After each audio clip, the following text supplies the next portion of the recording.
کجایی عزیزم؟ سپر جان بابا. سپر بابا، سپر خوشگلم، مرسی بلند شو بابا.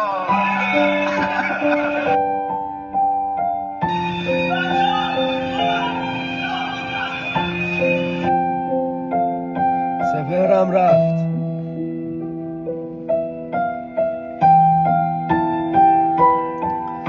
سپهرم رفت مثل جوونای دیگه، صدای باباش توی دل میشه پیله سخته دیگه. از این پدر بشمی که بچهش گفت واسه همیشه میره، چجوری دردا تو دل جاشه، بی پولیشه یاد محسا شده تازه. انگار من خودم هم شنیدم و که بابا تو حواست به خونه باشه.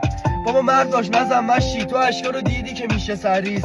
اصلا بوجان داری که میزدی، کسی نیست بهت بگه میخواد بشه تشی. چون همه چی شده به ضرره، چرا خودی میزنی آخه به وطنت؟ اون روزی که تیر خورده بود تو جوب خوابیده بود تا نزننش. اینجا همه درگیر جنگ و خونت، تا کی میخوای بزنی؟ از چی کودک پسر برگشت به باباش گفت تو نگران نباش، قول میدم زنده بمونه.